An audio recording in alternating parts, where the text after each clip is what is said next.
నమస్తే, welcome to special debate. Jubilee hills ఉప ఎన్నిక తెలంగాణలో ఎంత హీట్ పుట్టిస్తుందో అందరికీ తెలిసిందే. ఇప్పటికే పార్టీ మధ్య రసవత్తరంగా సాగుతుంటే మరోవైపు ఉద్యోగాల కల్పనలో కాంగ్రెస్ ప్రభుత్వం విఫలమైందని నిరుద్యోగులు కూడా నిరసన వ్యక్తం చేస్తున్నారు. కాంగ్రెస్ పోటీకి వారంతా నామినేషన్ వేసేందుకు కూడా సిద్ధమవుతున్నారు. ఇక జూబ్లీ హిల్స్ ఉప ఎన్నికల్లో 300 వరకు నామినేషన్లు వేస్తారని వారు ప్రకటించారు. అలాగే 2 లక్షల ఉద్యోగులు కల్పిస్తామని అధికారంలోకి వచ్చిన కాంగ్రెస్ ఒక్క జనరల్ నోటిఫికేషన్ కూడా విడుదల చేయకుండా మోసం చేస్తుందని విమర్శించారు. ఇక మరోవైపు ఎస్సీ వర్గీకరణపై మాల సంఘాలు భగ్గుమంటున్నాయి. జూబ్లీ హిల్స్ బైపోల్లో 300 నామినేషన్లు వారు వేస్తామంటున్నారు. బైపోల్ అదనంగా సర్కార్ నిరుకుని పెట్టే ప్రయత్నం చేస్తారా? సుప్రీంకోర్టు తీర్పుకు కాంగ్రెస్ను ఎలా బాధ్యులను చేస్తారు? బీసీ కోట, ఎస్సీ విభజన సమస్యలతో సర్కార్కు తలనొప్పినా? సుప్రీం తీర్పుతో సెలబ్రేషన్స్ చేసుకున్న మాదిక సంఘాలు ఇప్పుడు మాల డిమాండ్పై సర్కార్ ఎలా స్పందిస్తోంది? తెలంగాణలో కీలకమైన మాల సామాజిక వర్గం ఎటువైపు మొగ్గుతుంది? ఇవి అంశాలపై డిబేట్ కంటిన్యూ చేద్దాం. డిబేట్లో మనతో పాటు జాయిన్ అవుతున్నారు తెలంగాణ మాల మహానాడు చైర్మన్ భాస్కర్ గారు. నమస్తే భాస్కర్ గారు. నమస్తే సార్. నమస్తే సార్. ఏంటి ఇప్పుడు నామినేషన్లు వేసేందుకు సిద్ధమవుతున్నారా? జూబ్లీ హిల్స్ ఉప ఎన్నిక ద్వారా అసలు మీ డిమాండ్స్ ఏంటి? మీరు ఏం ఆశిస్తున్నారు? మీరు ఏమడుగుతున్నారు? నామినేషన్ వేయడానికి సిద్ధపడుతున్నాం సార్. తప్పకుండా నామినేషన్ వేస్తాం. మా డిమాండ్స్ ప్రధానంగా ఈ ఎలక్షన్ లో ఎస్సీ వర్గీకరణ చట్టాన్ని సవరించాలి, మాకు ఇంకా 2% రిజర్వేషన్ పెంచాలి, 22 లోపు 2 రోస్టర్ పాయింట్లు కేటాయించాలనేది మా ప్రధానమైనటువంటి demand sir. Supreme court guide lines ని వచ్చిన రేవంత్ రెడ్డి గారు ఆ గైడ్ లైన్స్ ఏమొచ్చినాయి, ఏమి సుప్రీంకోర్టు గైడ్ లైన్స్ ఇచ్చిందో కనీసం అధ్యయనం లేకుండా అసెంబ్లీలో ఏ విధంగా స్వీట్లు పంచారో, ఏ విధంగా నేనే సుప్రీంకోర్టు లాయర్ను పెట్టాను, నా వల్లనే సుప్రీంకోర్టు జడ్జిమెంట్ వచ్చింది, అంటే గైడ్ లైన్స్ వచ్చిందని చెప్పేసి సంబరాలు చేసుకున్నటువంటి పరిస్థితి కూడా మనం చూసాం. అంటే ఒక బాధ్యత కలిగినటువంటి ముఖ్యమంత్రి తను చేయాల్సింది ఏంటంటే సుప్రీం కోర్టు గైడ్ లైన్స్ ఏమొచ్చినాయో అధ్యయనం చేసి, ఆ అధ్యయనం చేసిన తర్వాత కదా ఏదన్నా ప్రాసెస్ చేయాల్సింది. అంటే ఎట్లా ఉందంటే ఆ కాలేజీ పిల్లోన్లాగా, లేకపోతే అవగాహన రాహిత్యంతో ఉన్న విధంగా ముఖ్యమంత్రి గారు వ్యవహరించడం వల్ల, ఆయన చేసిన రిజర్వేషన్ వర్గీకరణ వల్ల ఈ రోజు 58 కులాలు రోడ్ల మీద పడేటువంటి పరిస్థితి వచ్చింది సార్. అందులో భాగమే మేము సుప్రీంకోర్టు గైడ్ లైన్స్ ఏం చెప్పింది, లేటెస్ట్ జనాభా లెక్కలు తీయమని చెప్పింది. జనాభా లెక్కలు తీసి ఈ 59 కులాలలో ఈ 78 సంవత్సరాల్లో ఎవరు విద్యా అవకాశాలు పొందారు, ఎవరు ఉద్యోగ అవకాశాలు పొందారు, ఎవరు ఉపాధి అవకాశాలు పొందారు, ఈ రిజర్వేషన్ ఉపయోగించుకున్నటువంటి వాళ్ళు ఏ సామాజిక వర్గం ఎక్కువ ఉంది, ఎవరు ఎక్కువ ఉపయోగించుకుంటే ఆ సామాజిక వర్గానికి తక్కువ ఇవ్వాలి, ఎవరు తక్కువ ఉపయోగించుకుంటే వాళ్ళకి ఎక్కువ అవకాశాలు ఇవ్వాలనేది సుప్రీంకోర్టు గైడ్ లైన్స్ మాట్లాడమే. కానీ ముఖ్యమంత్రి రేవంత్ రెడ్డి గారు చేసినటువంటి వర్గీకరణ జనాభా ప్రకారం ఉంది తప్ప అతను సుప్రీంకోర్టు గైడ్ లైన్స్ చదవలేనటువంటి పరిస్థితి ఉంది. ఇప్పుడు ఒక రాష్ట్రానికి ముఖ్యమంత్రిగా ఉన్నటువంటి రేవంత్ రెడ్డి గారు చేయాల్సినటువంటి పని ఏముందంటే సుప్రీంకోర్టు గైడ్ లైన్స్ ని ఈ రాష్ట్రంలో ఉన్నటువంటి న్యాయ నిపుణులతో చర్చించాలి, మేధావులతో చర్చించాలి. ఇది చాలా సంవత్సరాలుగా ఉన్న సమస్యని పరిష్కరించడానికి అన్ని రాజకీయ పార్టీలతో కూడా చర్చించాల్సినటువంటి అవసరం ఉండే. తనే మొదట క్రెడిట్ కొట్టాలని చేసినటువంటి తప్పిదం వల్ల ఈ రోజు మాల సామాజిక వర్గానికి సంబంధించిన గ్రూప్ 3 ఉన్నటువంటి 26 కులాలు రిజర్వేషన్ కోల్పోయినాయి సార్. అందుకే మా సామాజిక వర్గానికి సంబంధించినటువంటి వాళ్ళం, ప్రజలకు సంబంధించినటువంటి ఏది జూబ్లీస్ ఎలక్షన్ జరుగుతూ ఉన్నాయి కదా, మనకు జరుగుతున్న 6 నెలలుగా, దయచేసి 6 నెలలుగా చాలా విద్యకు ఎడ్యుకేషన్ కు సంబంధించినటువంటి నోటిఫికేషన్లు వచ్చాయి, ఉద్యోగ నోటిఫికేషన్లు వచ్చాయి. ఉద్యోగ నోటిఫికేషన్లలో మేము చూస్తే సార్, మా సామాజిక వర్గానికి ఒక శాతవాహన యూనివర్సిటీలో 36 పోస్టులు ఉంటాయి సార్, ఒక పోస్ట్ కూడా మాకు రాలేదు. డెంటల్ సర్జన్ లో 48 పోస్టులు ఉంటే ఒకే ఒక పోస్ట్ వచ్చింది. మొన్న ఆర్టీసీ ఇచ్చిన నోటిఫికేషన్ లో 1000 పోస్టులు ఇస్తే సార్ మాకు వచ్చినాయి 28 పోస్టులు. ముఖ్యంగా గ్రూప్ 1 లో ఉన్నటువంటి వాళ్ళకేమో వాళ్ళకి 24 వచ్చాయి వాళ్ళకి. అంటే గ్రూప్ 2 లో ఉన్నటువంటి వాళ్ళకేమో దాదాపుగా ఒక 120 వరకు పోస్టులు వచ్చేసాయి. అంటే ఆల్మోస్ట్ మా మాల సామాజిక వర్గం రిజర్వేషన్లను కోల్పోయింది. ఓసీ, బీసీ, ఎస్టీ, ఈడబ్ల్యూఎస్ వాళ్ళ కన్నా మేము అత్యంత ధనవంతులమా, అత్యంత భూములు ఉన్న వాళ్ళమా, అత్యంత ఉద్యోగ అవకాశాలు ఉన్న వాళ్ళము చెప్పాల్సినటువంటి బాధ్యత ఈ కాంగ్రెస్ పార్టీ పైన, ప్రభుత్వం పైన, ముఖ్యమంత్రి పైన ఉంది. షమీమ్ అఖ్తర్ రిపోర్టు ఏం చెప్పిండా ముఖ్యమంత్రి గారు? అది సార్ మేము మా బాధ అంతా ఏంటంటే జూబ్లీహిల్స్ ఎలక్షన్ జరుగుతున్నాయి, మాకు జరుగుతున్న అన్యాయాన్ని, మాకు రిజర్వేషన్లు లేకుండా చేసిన ముఖ్యమంత్రి పైన నిరసనగా మేము ఈ జూబ్లీహిల్స్ ఎలక్షన్ లో వాళ్ళ కళ్ళు తెరవాలి, వాళ్ళు చేసినటువంటి చారిత్రక తప్పిదాన్ని సవరించుకోవాలి. ఈ రిజర్వేషన్ల దేశంలో ఈడబ్ల్యూఎస్ రిజర్వేషన్ వచ్చింది సార్, అది పార్లమెంట్ చట్టం ద్వారా చేశారు. మరి ఎస్సీలకు సంబంధించిన రిజర్వేషన్ సంబంధించిన విషయము సుప్రీంకోర్టు గైడ్ లైన్స్ చెప్తే వింటున్నారంటే పార్లమెంట్ లో చట్టం చేయించే దమ్ము మీకు లేదా అని నేను ముఖ్యమంత్రి గారిని మేము అడగదలుచుకున్నాం. దేశవ్యాప్తంగా ఏ సామాజిక వర్గం అభివృద్ధి చెందిందో ఆ సామాజిక వర్గానికి రిజర్వేషన్ తక్కువేయండి. దేశవ్యాప్తంగా చేయాల్సిన అంశాన్ని రాష్ట్రంలో ఉన్నటువంటి మీరెందుకు అంత తొందరగా చేయాల్సిన అవసరం వచ్చింది? అధ్యయనం లేదు, అబ్జర్వేషన్ లేదు, జనాభా లెక్కలు లేవు, ఎంపరికల్ డాటా లేదు. ఇవన్నీ తీసుకోకుండా మీరు చేసిన చారిత్రక తప్పిదం వల్ల ఈ రోజు రిజర్వేషన్ కోల్పోయింది. 58 కులాలు, గ్రూప్ 2 లో 18 కులాలు పెట్టారు. ఈ రోజు 17 కులాలు మాదిగ సామాజిక వర్గంతో పోటీ పడగలిగే పరిస్థితి లేదు. గ్రూప్ 1 లో అత్యంత వెనుకబడ్డటువంటి వాళ్ళకి 1% రిజర్వేషన్ ఇస్తే ఆ 15 కులాలు ఎలా అభివృద్ధి చెందుతాయి సార్? ఇది మన అవగాహనతో కూడినటువంటి రిజర్వేషన్ వర్గీకరణ చేసే విధానమేనా? అందుకే తెలంగాణలో ఉన్నటువంటి దళిత సమాజం అంతా కూడా ఎందుకు అనవసరంగా ఇందులో ఇన్వాల్వ్ అయ్యిండు? ఆయనకు అవగాహన లేకపోతే అవగాహన ఉన్నటువంటి సీనియర్ మంత్రులతోటి లేకపోతే సీనియర్ అడ్వకేట్స్ తోటి డిస్కషన్ చేసి నిపుణులతో చర్చించి కదా ఇది తీసుకోవాల్సిన అవసరం. అంటే భాస్కర్ గారు, ఒకవైపు రాహుల్ గాంధీ ఓటు చోరీ అంటూ దేశమంతా తిరుగుతుంటే తెలంగాణలో మాత్రం ఉద్యోగాల చోరీ జరుగుతుందని పలువురు నిరసన వ్యక్తం చేయడం చూస్తున్నాం. ఉస్మాన్ యూనివర్సిటీలో జరిగింది. నిన్న సోమజిగూడ ప్రెస్ క్లబ్ లో కూడా చాలా మంది అందరూ మీట్ అయ్యారు. ఇప్పుడు అంటే నిరుద్యోగులు కూడా వరుసగా వేస్తామని చెప్తున్నారు. వారు మీరు కలిసి వేయబోతున్నారా? ఏం జరగబోతోంది? నిరుద్యోగులు వాళ్ళ బాధ, వాళ్ళ కష్టం, వాళ్ళు ఎంత ఇబ్బంది పడ్డారో, గ్రూప్ 1 పోస్టులు అమ్ముకున్నారని పెద్ద ఎత్తున చర్చ జరిగింది. అవును, బాగా కష్టపడ్డటువంటి మాకు మేము నష్టపోయినామని చెప్పేసి అని వాళ్ళందరూ పాపం రోడ్ల మీదకి ఎక్కి చాలా మంది ఆత్మహత్య యత్నాలు కూడా చేసినటువంటి సందర్భాలు చూశారు. ఈ రోజు ఈయన 4th సిటీ పేరిట రైతుల భూములని గుంజుకుంటున్న విధానం కూడా మనం చూస్తా ఉన్నాం.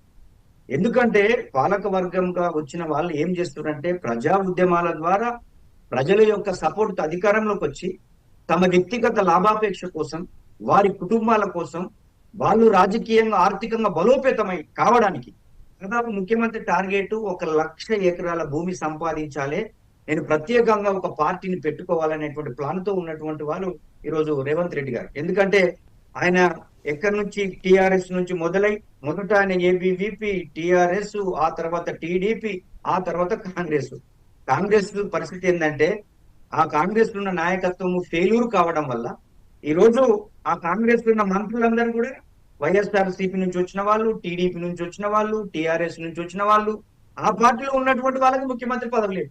అంటే ఏం జరుగుతూ ఉంది అంటే ఎవరైతే ఆర్థికంగా బలోపేతం ఉంటారో వారినే ముఖ్యమంత్రి చేసే పరిస్థితి వాళ్ళకి వచ్చింది. అందుకే అధికారంలోకి వచ్చిన తర్వాత ప్రజల సమస్యలు పక్కకెట్టారు. ఏ రోజన్నా రైతులు యూరియా గురించి కిలోమీటర్ లైన్లు ఉన్నటువంటి పరిస్థితి ఉందా? అంటే ప్రజాస్వామ్యం అనేటువంటిది నియంతృత్వంగా మారిపోయింది. ముఖ్యంగా ఏ బీసీల రిజర్వేషన్ చూస్తే 42% రిజర్వేషన్ అనేది మీతోటి కాదని తెలుసు, మీరు చేయలేరని తెలుసు, అది కొట్టివేస్తారని తెలిసిన కోర్టుకు మళ్ళీ పంపించేది మీరే, వాళ్ళ రిజర్వేషన్ పంచాయతీని చేసేది మీరే. అంటే శుద్ధి ఉందా? ఎస్సీల రిజర్వేషన్ అంశం మీరు ఈ రోజు 58 కులాలకు రిజర్వేషన్ లేకుండా చేస్తుంది. ఎందుకంటే ఈ రోజు చైతన్యవంతమైన చదువుకున్నటువంటి వాళ్ళు ఉన్నారు, ఉద్యమాలలో అవగాహన ఉన్నటువంటి వాళ్ళు, రాజ్యాంగాన్ని అధ్యయనం చేస్తున్నటువంటి వాళ్ళు ఉన్నారు. తప్పకుండా వీళ్లకు బుద్ధి చెప్పాలంటే, వీళ్లకు మా యొక్క సమస్యను తెలియజెప్పాలంటే ఈ ఎలక్షన్స్ అనేటువంటివి చాలా కీలకమైన మా పాత్రను పోషించాలి. ఎందుకంటే మన హక్కులు మనం కాపాడుకోవడానికి మన ప్రయత్నాలు మనం చేయాలంటే గతంలో కూడా చూస్తాం భాస్కర్ గారు. ఇప్పుడు నల్గొండ, నిజామాబాద్ ఎంపీ ఎన్నికల్లో కూడా చాలా మాస్ నామినేషన్లు దాఖలు చేయడం, ఎక్కడైనా ఏదైనా సమస్య ఉందంటే డెఫినెట్ గా వారికి అన్యాయం జరుగుతుందంటే ఇలా ఎన్నికలు వస్తే ఖచ్చితంగా నామినేషన్లు వేసేందుకు ఒత్తిడి తెచ్చే విధంగా ప్రయత్నిస్తారు. కానీ ఎంతవరకు సక్సెస్ అవుతున్నాయి అనుకోవాలి అవి? అదే సార్, ఇప్పుడు నిజామాబాద్ మన పసుపు రైతులు నామినేషన్ వేశారు. అవును, పసుపు రైతులు రోడ్ల మీదకి వచ్చి వాళ్ళ నిరసన తెలియజేశారు. ఉమ్, నిరసన తెలియజేస్తే అక్కడ ఉన్న పాలక వర్గంలో ఉన్న వాళ్ళు నేను పసుపు బోర్డు తెస్తా అని చెప్పేసి అని వాళ్ళు హామీ ఇచ్చారు. కేంద్రంతో కొట్లాడు కూడా పసుపు బోర్డు వచ్చింది. అవును. ఈ రోజు ఏ సమస్యనైనా పేద ప్రజలు ఎప్పుడు గుర్తుకొస్తారంటే సార్ వీళ్ళకు ఈ ఎలక్షన్ టైంలోనే గుర్తుకొస్తారు. ఉమ్, ఉమ్, అధికారంలో వచ్చిన తర్వాత వాళ్ళ లక్ష్యం ఏంటంటే ఈ రోజు కాంగ్రెస్ పార్టీ అధికారంలోకి వచ్చిన తర్వాత ఎమ్మెల్యేలు, ఎంపీలు, మంత్రులు అవినీతి చూస్తా ఉంటే, ఉమ్, ఈ రోజు జిల్లాలలో మంత్రుల మధ్యన పంచాయతీలు చూస్తా ఉంటే, వరంగల్లో చూసినాం అక్కడ పొంగులేటి గారికి, సురేఖ గారికి, సీతక్క గారి పంచాయతీ, ఒక దిక్కు వడ్లూరు లక్ష్మణ్ గారికి, పొన్నం ప్రభాకర్ గారు, అదేవిధంగా వివేక్ గారి పంచాయతీలు కూడా చూస్తా ఉన్నాం. ఉమ్, ఇది ఏంటంటే కలగూర గంపతో కూడిన ప్రభుత్వం కాబట్టి ఎవరి శాఖల వాళ్ళు ఎంత దొరికితే అంత సంపాదించుకునే పనులు ఉండడం వల్ల జరుగుతున్న చారిత్రక తప్పిదాలు సార్. ఈ రోజు రైతులు గోడు నేర్చుకున్నారు. ఈరోజు హైడ్రా పేరుతో జరుగుతున్నటువంటి మన చూడండి, ఎవరన్నా బాగా ఆర్థికంగా బలమైన వ్యాపారవేత్తల భూములు ముట్టుకురా?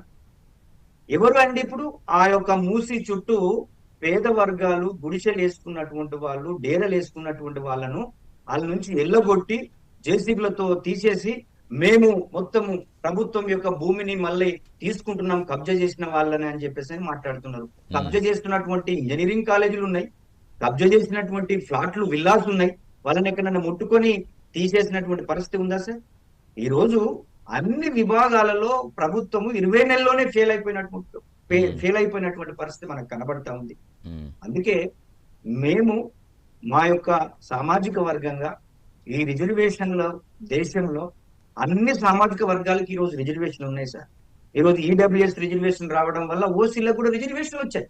రిజర్వేషన్ అంటే రిప్రజెంటేషన్. ఎస్టీలకు వచ్చిన రిజర్వేషన్ వేరు సార్, బీసీలకు వచ్చిన రిజర్వేషన్ వేరు. ఎస్సీలకు వచ్చిన రిజర్వేషన్లు వాళ్ళకి అంటరానితనం వల్ల 3000 సంవత్సరాలుగా వాళ్ళకు ఊరుకు దూరంగా పెట్టి విద్యావకాశం లేకుండా, ఉద్యోగ అవకాశం లేకుండా, మనుషులుగా గుర్తించే విధంగా లేకుండా వాళ్ళని ఊర్లో కూడా రానియనటువంటి పరిస్థితుల్లో రిజర్వేషన్ వచ్చింది. బీసీలకు వచ్చిన రిజర్వేషన్ ఎట్లా అంటే వాళ్ళది బ్యాక్వర్డ్నెస్ వల్ల, వెనుకబాటుతనం వల్ల వచ్చింది. ముఖ్యంగా ఏంటంటే బీసీలకు, ఎస్సీలకు వచ్చిన రిజర్వేషన్ ఈ తారతమ్యం చాలా మందికి తెలియదు. ఎస్సీలు ఈ రోజు కొంతమంది అభివృద్ధి చెందారు, వాళ్లకు రిజర్వేషన్లు తీసేయాలి అనేటువంటి కొంతమంది మాట్లాడుతూ ఉంటారు. ఎస్సీలకు వచ్చిన రిజర్వేషన్ లో వాళ్ళు ఎంత విద్యావకాశాలు పొందారు, ఎంతమంది ఉద్యోగ అవకాశాలు పొందారు, ఆ యొక్క లెక్కలు స్వతంత్రం వచ్చి 78 సంవత్సరాలుగా లెక్కలు తీస్తే నిజంగా ఎవరైతే అభివృద్ధి చెందిన వాళ్ళు ఉంటారో వాళ్ళందరూ కూడా వాళ్ళే స్వచ్ఛందంగా రిజర్వేషన్ వదులుకోవాలి. వాస్తవంగా అయితే అది చేయాల్సిన బాధ్యత కూడా ఉంటది. అందుకే మేము ఈ రిజర్వేషన్ అంటే మాకు ఒక రిప్రజెంటేషన్ సార్, మా పౌరసత్వానికి సంబంధించినటువంటి అంశం. ఈ రోజు 6 నెలలుగా విద్యా అవకాశాలు, ఉద్యోగ అవకాశాలు, ఉపాధిలో మా కమ్యూనిటీ చాలా నష్టపోయింది. అంటే వచ్చే డౌట్ ఏంటంటే అందరికీ భాస్కర్ గారు, అంటే సుప్రీంకోర్టు తీర్పుకు కాంగ్రెస్ ఎందుకు బాధ్యులు చేస్తారనేది జనరల్ గా కొంతమంది అడుగుతూ ఉంటారు కదా, వాళ్ళకి ఏం చెప్తారు మీరు? సార్, సుప్రీంకోర్టు గైడ్ లైన్స్ కు ప్రధాన కారణము నరేంద్ర మోడీ గారు. పెరేడ్ గ్రౌండ్ లో మందకృష్ణ గారితోటి పెద్ద బహిరంగ సభ పెట్టించి, ఎందుకంటే ఓటు బ్యాంకు రాజకీయాలు కదా సార్, ఎలక్షన్ లో లబ్ధి పొందడానికి ఇప్పుడు ఒక పెద్ద బహిరంగ సభ పెట్టి నరేంద్ర మోడీ గారు ఇక్కడ మీటింగ్ లోనే నేను సుప్రీంకోర్టు ద్వారా సహకరిస్తా అని చెప్పాడని మందకృష్ణ గారు చాలా సందర్భం చెప్పారు. అది ఇప్పుడు రేవంత్ రెడ్డి గారు ఎక్కువ నాకు తెలిసి ఈయన చంద్రబాబు నాయుడు, నరేంద్ర మోడీ గారితో ఉన్న రిలేషన్ వల్ల ఈయన ఒక సుప్రీంకోర్టు అడ్వకేట్ ను కూడా ఇక్కడ పెట్టించారు. ఇక్కడ దామోదర్ రాజనరసింహ గారితో అక్కడ ఈ ఎమ్మెల్యేలను తీసుకుని వెళ్ళి సుప్రీంకోర్టులో అడ్వకేట్ ను పెట్టించారని చెప్పేసి అని కూడా ఇక్కడ నుంచి ఒక రాజ్యసభకు పంపారు, ఒక నిపుణుని ఆ పార్టీకి సంబంధించిన వాళ్ళు. మేము ప్రాసెస్ చేశామని రేవంత్ రెడ్డి గారు చెప్పారు. మేము చెప్పదలుచుకుంది ఇక్కడ ఏంటంటే, అంటే సుప్రీంకోర్టు గైడ్ లైన్స్ వెనకాలనే అధికారం ఉన్నటువంటి ప్రభుత్వం ఉందని ఒక దిక్కు చెప్తా ఉంటే, ఈ అధికార పార్టీ తోటి ఇక్కడ ఉన్న చంద్రబాబు నాయుడు, మన రేవంత్ రెడ్డి గారు వీళ్ళంతా దోస్తులు కదా సార్. చంద్రబాబు రేవంత్ రెడ్డి గారు పార్టీలు కండువలు మారినే గానీ భావాజాలము మైండ్ మారుతుందా సార్? ఇది వీళ్ళ యొక్క లింక్ ఉందన్నట్టు ఇక్కడ నరేంద్ర మోడీ, చంద్రబాబు, రేవంత్ రెడ్డి. ఇది మాల సామాజిక వర్గం. ఇక్కడ తెలుగు నేల మీద ప్రతి ఉద్యమంలో వాళ్ళ పాత్ర ఉంది. ప్రతి సామాజిక ఉద్యమంలో, సంస్కరణ ఉద్యమంలో, రాజ్యాధికార ఉద్యమంలో, ఆ రోజుల్లో 80s లో బహుజన సమాజ్ పార్టీ వచ్చినప్పుడు దాన్ని నడిపించిందంతా కూడా మాలలే. వీళ్ళను ఆర్థికంగా, రాజకీయంగా, పొలిటికల్ గా కిల్ చేస్తే ఈ ఉద్యమాలు ఉండయి అనేటువంటిది పాలక వర్గాల మధ్యలో ఉంది కాబట్టి ఇటువంటి మాలా మాదిగల మధ్యన పంచాయతీ పెట్టించడం, వాళ్ళనే శత్రు శిబిరములుగా చూపించడం, ఇవన్నీ జరుగుతూ వచ్చాయి 30 సంవత్సరాలుగా. మాలాంటి ప్రోగ్రెస్ ఉన్నటువంటి విద్యార్థి సంఘాలుగా, విద్యార్థి నాయకుల నుంచి వచ్చినటువంటి మా సామాజిక వర్గం నుంచి కూడా మేము దేనికైనా శాస్త్రీయత ఉండాలని మేము కోరుకుంటా ఉన్నాం. రిజర్వేషన్ల పంపకాలు కూడా సామాజిక న్యాయ పునాదులుగా ఉండాలని కోరుకుంటా ఉన్నాం. ఎవరు ఈ 59 కులాలలో ఎవరు అత్యంత వెనుకబడి ఉన్నారో ఆ గ్రూప్ 1 లో ఉన్న వాళ్ళకు ఒక 2 నుంచి 3% రిజర్వేషన్ ఇవ్వాలనేది మేము అడుగుతున్నటువంటిది. వాళ్ళకి ఎందుకు 7వ రోస్టర్ ఇచ్చారు? అత్యంత వెనుకబడ్డ గ్రూప్ 1 వాళ్ళకు 2వ రోస్టర్ ఇవ్వాలి కదా, గ్రూప్ 2 లో ఉన్నటువంటి వాళ్ళకి 7 ఇవ్వాలి కదా, గ్రూప్ 3 లో ఉన్నటువంటి వాళ్ళకు మాకు 10, 13 ఇవ్వాలి కదా. ఇది కదా సామాజిక న్యాయం. అంటే అది ఎక్కడ అది బీజం పడాలంటే ఇప్పుడు న్యాయపరంగా చాలా టెక్నికల్ గా చాలా ఇష్యూస్ ఉంటాయి. నిజంగా సామాన్యులకు అర్థం కాదు ఏం జరుగుతుంది అనేది కూడా. ఏ విధంగా వెళ్ళాలి న్యాయపరంగా ప్రాసెస్ అంటే మీరు ఎక్కడ తేల్చుకోవాలి జనరల్ గా అది?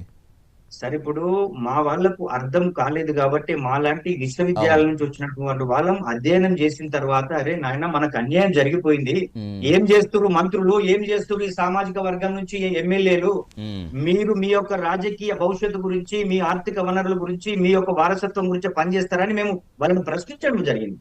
అయితే ఇక్కడ చేయాల్సినటువంటి పని ఏముంటదంటే సార్, సుప్రీంకోర్టు గైడ్ లైన్స్ ను పాటించకుండా చేయడం వల్ల ఇది తప్పకుండా మళ్ళీ సుప్రీంకోర్టుకు పోతే ఈ ప్రభుత్వం మారిన తర్వాత కొట్టుడు పోతుంది.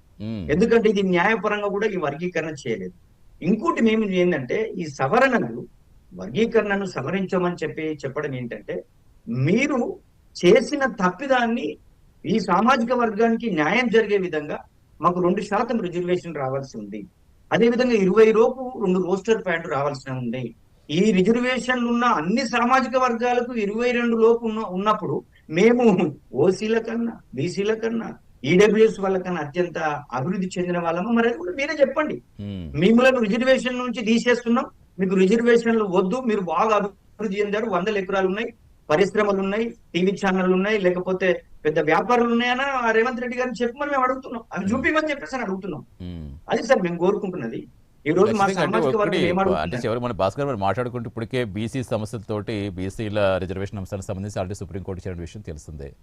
మరోవైపు ఇప్పుడు ఎస్సీ వర్గీకరణకు సంబంధించి అంటే ఇన్ని సమస్యలతో సర్కార్ సతమతం అవుతోంది. అసలు మీరు వాళ్ళని కలిసే ప్రయత్నం చేశారా? వారు కలిస్తే అసలు వాళ్ళు ఏం చెప్తున్నారు?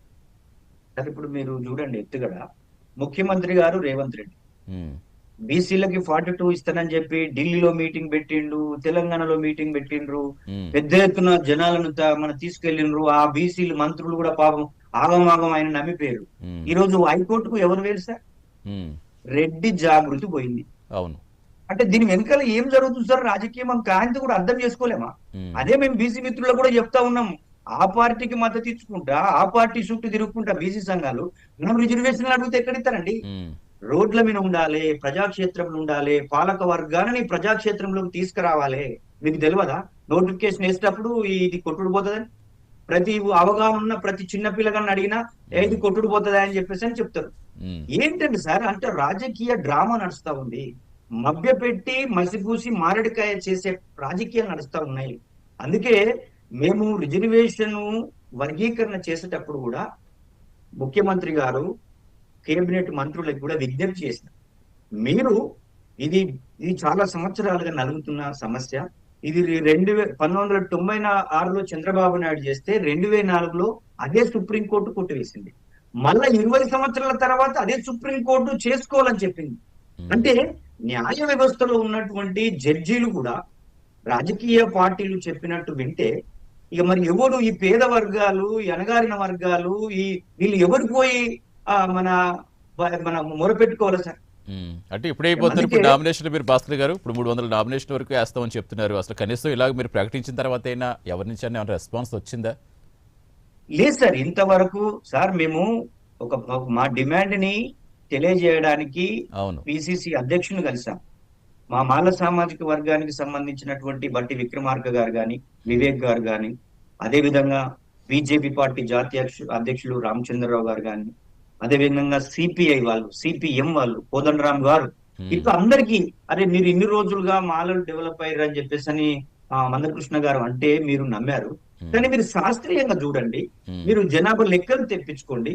అభివృద్ధి ఫలాలకు సంబంధించిన Dalit Bandhu, SC corporation, land distribution, plus corporation benefits, social welfare hostels, ఉద్యోగాలకు సంబంధించిన లెక్కలు తీసుకొని ఎస్ ఒక రౌండ్ టేబుల్ ప్లాన్ చేద్దాం, ఒక అఖిలపక్ష సమావేశం కూడా పెడదామని చెప్పినటువంటి సందర్భాలు కూడా ఉన్నాయి సార్. ఉమ్, అందుకే మేము చెబుతున్నది ఏంటంటే వాళ్ళ నుంచి ఇంతవరకు రెస్పాన్స్ లేదు. మేము ఈ రోజు నామినేషన్ వేస్తామని ఇప్పుడు ఈ రోజు మీలాంటి మీడియా వాళ్ళు, మిగతా వాళ్ళందరూ కూడా మా సమస్యని ఆ యొక్క రాజకీయ పార్టీల దగ్గరికి తీసుకెళ్లాల్సిన బాధ్యతలో మీరు కూడా పాత్ర పోషిస్తున్నారని మేమైతే హ్యాపీగా ఫీల్ అవుతాం. ఉమ్, ఈ రోజు ఎలక్షన్స్ వచ్చినాయి కాబట్టి మేము నామినేషన్ వేస్తామంటే చాలా పెద్ద ఎత్తున చర్చ జరుగుతుంది కాబట్టి అవును. ఈ రోజు అయ్యో వీళ్ళకి అన్యాయం చేసినాము, వీళ్ళకు మనం ఇంత లోతుగా అధ్యయనం చేయలేదని మాట్లాడుకుంటున్నారట. అది కూడా మాకు తెలిసింది. మేము ఒకటే చెప్పదలుచుకున్నాం సార్, మా సామాజిక వర్గానికి న్యాయం చేసే విధంగా చట్టాన్ని సవరించి రిజర్వేషన్ పెంచి 20 లోపు 2 రోస్టర్ పాయింట్ ఇవ్వాలనే మా డిమాండ్. మా సమస్య పరిష్కరిస్తామంటే పరిష్కరించడానికి మా సామాజిక వర్గం మాట్లాడడానికి సిద్ధంగా ఉంది. yes. వాళ్ళు ఆ పాత్ర తీసుకోవాలి. ఇది ప్రజాస్వామికమైన డిమాండ్. అదే అంటే సమయం కూడా చాలా తక్కువ ఉంది. మరి సమయం తక్కువ ఉన్నప్పుడు కనీసం వాళ్ళు ఎవరు ఇంకా రెస్పాండ్ అవ్వకపోవడం ఏంటి అనేది ఇప్పుడు మనం ఆలోచించుకోవాల్సిన విషయం. ఎందుకంటే మీరు చెప్పినట్టుగా ఇది పార్టీకి సంబంధించింది ఏం కాదు, ఒక సామాజిక వర్గానికి సంబంధించింది. అన్ని పార్టీల్లోనే ఆ సామాజిక నాయకులు ఉంటారు, పెద్దలు ఉంటారు, అందరూ ఉంటారు. ఇటువంటిది ఎందుకంటే ఎన్నికలప్పుడు ఏదో రాజకీయాలు మాట్లాడుకోవాలి కానీ తర్వాత ఏదైనా అభివృద్ధి కోసం కానీ ఇలా ఏదైనా అన్యాయం జరుగుతున్నప్పుడు కానీ డెఫినెట్గా అందరూ స్పందించాల్సిన అవసరం ఉంటుంది. అంటే ఇప్పుడు తెలంగాణలో అతి కీలకం మాల సామాజిక వర్గం అంటే ఇప్పుడు జూబ్లీహిల్స్ ఉప ఎన్నిక మాత్రమే కాదు, రేపు పొద్దున స్థానిక సంస్థల ఎన్నికలు వస్తాయి, ఇంకా ఏవేవో జరుగుతూ ఉంటాయి. అసలు మరి ఎందుకంటే ఏ ధైర్యంతో పట్టించుకోవట్లేదు అనుకుంటున్నారు? ఇప్పుడు 5 సంవత్సరాలకు ఒకసారి ఎలక్షన్స్ వస్తాయి. మనము ఈ 5 సంవత్సరాలలో మనము ఆర్థిక వనరులు సమకూర్చుకోవాలి. మనం అవసరం అనుకుంటే లేకపోతే ఇంకో పార్టీ పెట్టుకోవాలి. ఇప్పుడు ఈ కాంగ్రెస్ లో ఉన్నటువంటి వాళ్ళది ఎట్లుందంటే ఎవరికి వారే ఏమన్నా తీరే కదా సార్. ఒక ప్రాంతీయ పార్టీ అయితేనేమో ఆ ప్రాంతంలో ఉన్న ప్రజల యొక్క ఎంత జనాభా ఉంటది, ఎంత భూమి ఉంటది, ఎన్ని పరిశ్రమలు పెట్టాలి, ఏ విధంగా డెవలప్ చేయాలి, ఈ సామాజిక మన సమీకరణలతో కూడినటువంటి వ్యవస్థ ఉంటది. ఇప్పుడు ఈ కాంగ్రెస్ పార్టీ జాతీయ పార్టీ, రాహుల్ గాంధీ ఒకటి మాట్లాడతారు, ఇక్కడ రాష్ట్రంలో ఒకటి జరుగుతుంది. వీళ్ళదంతా ఎట్లుంటదంటే ఆ జాతీయ నాయకులు మాట్లాడేదేమో చాలా బాగుంటది, అది రాజ్యాంగము ప్రజాస్వామ్యము వర్ధిల్లాలి. ఈరోజు ప్రజాస్వామ్యం తెలంగాణలో అయితే మాకు కనబడుతున్నట్టు లేదు సార్. మేము ఒకటే చెప్పదలుచుకున్నాం, 5 సంవత్సరాల తర్వాత చూద్దాంలే, లేకపోతే ఎలక్షన్లకు ముందు చూద్దాంలే అనుకునే పరిస్థితులు ఉన్నాయి. వాళ్ళు ఏదైతే మేనిఫెస్టో పెట్టుకున్నారో ఆ మేనిఫెస్టోలో వాళ్ళు ఇచ్చిన మేనిఫెస్టో కూడా ఇంప్లిమెంట్ చేయలేని పరిస్థితి ఉన్నది. మా దగ్గర పైసలు లేవని వాళ్ళే అంటున్నారు, ఢిల్లీకి మూటలు మోస్తున్నాం మేమే అని చెప్తా ఉన్నారు. అంత కన్ఫ్యూజన్ 20 నెలల్లోనే తేలైపోయినటువంటి ప్రభుత్వం ఏదైనా ఉందంటే అది కాంగ్రెస్ ప్రభుత్వం అని ఈ రాష్ట్రంలో మాకు అర్థమవుతుంది సార్. ఎందుకంటే ఈ రాష్ట్రంలో ఉన్న ప్రాజెక్టుల మీద అవగాహన లేదు వీళ్ళకి, ఈ రాష్ట్రంలో ఉన్న వనరుల మీద మన ఒక అవగాహన లేదు, ఏ విధమైన పరిపాలన చేయాలో అనేటువంటిది. ఆయనకి ఏంటంటే ఆయనకు మంత్రిగా కూడా అనుభవం లేనటువంటి వ్యక్తిని ముఖ్యమంత్రి చేసి ఇట్లా కొన్ని వాళ్ళ చాలా తప్పిదాలు ఉన్నాయి.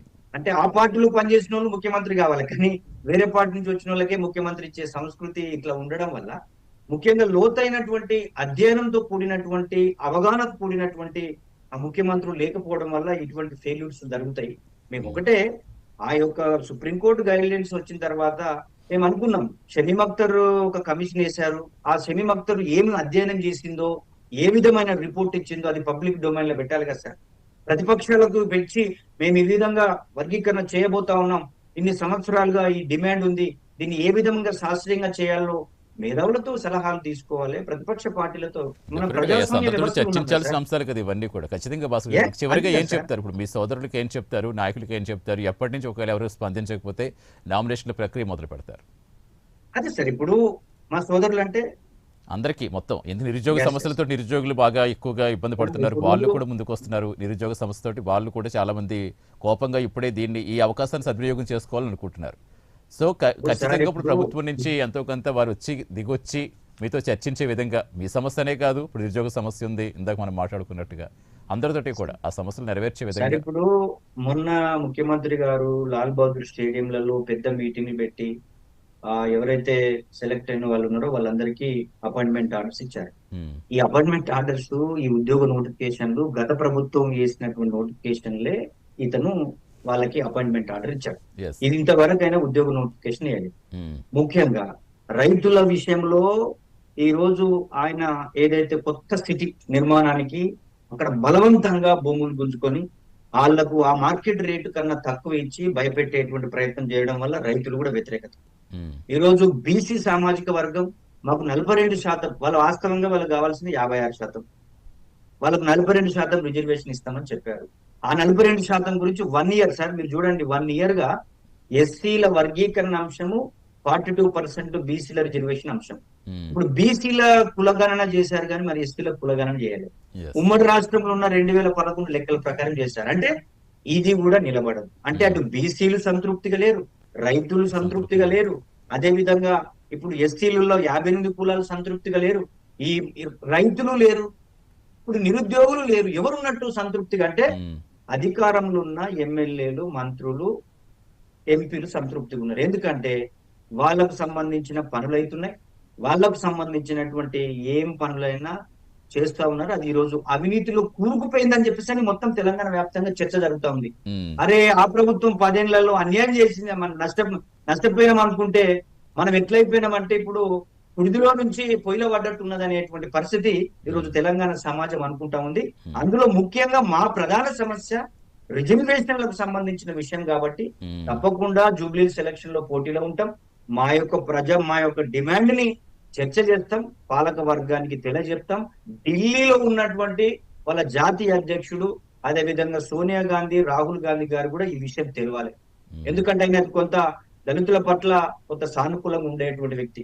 ఇక్కడ రోహిత్ వేములో జరిగినప్పుడు సెంట్రల్ యూనివర్సిటీకి 2 సార్లు విజిట్ చేసినటువంటి వ్యక్తి. కానీ దేశంలో వాళ్ళు బాగానే మాట్లాడుతున్నారు, కానీ కార్యాచరణకు వచ్చేసరికి ఇగో ఈ రాష్ట్రంలో ఉన్నటువంటి అవగాహన లేకుండా ఉన్నటువంటి వాళ్ళు ఉండడం వల్ల అన్యాయం జరుగుతూ ఉంది సార్. దీన్ని మీ మీడియా ద్వారా కూడా ఇంకా పెద్ద ఎత్తున చర్చ పెట్టి మా సామాజిక వర్గానికి న్యాయం జరిగే విధంగా మీ ఛానల్ ఉండాలని మేము మనస్ఫూర్తిగా డెఫినెట్గా ఇది ఎవరికన్నా ఒకటే సమస్యలు అంటే ఇప్పుడు ఇందాక మనం చెప్పుకున్నట్టుగా వీధి రిజర్వేషన్ అంశం కావచ్చు, వరకులది బీసీ సమస్య కావచ్చు, రైతుల సమస్య కావచ్చు, నిరుద్యోగుల సమస్య కావచ్చు, ఏ సమస్యలైనా సరే ప్రభుత్వానికే బాధ్యత ఎక్కువ ఉంటుంది కాబట్టి వాటిని పరిష్కరించడంలో డెఫినెట్గా ప్రభుత్వాలు కూడా బాధ్యత తీసుకోవాలి. ఎవరి హక్కులైనా సరే గౌరవించే విధంగా, వారి హక్కులు కాపాడే విధంగా కలిసి పనిచేయాలని కోరుకుందాం sir. Thank you so much Bhaskar, thanks for joining అండి. నమస్తే అండి. ఇది ఇవాళ special debate. Keep watching prime 9 news. నిజం ఇదే మా ఇష్టం.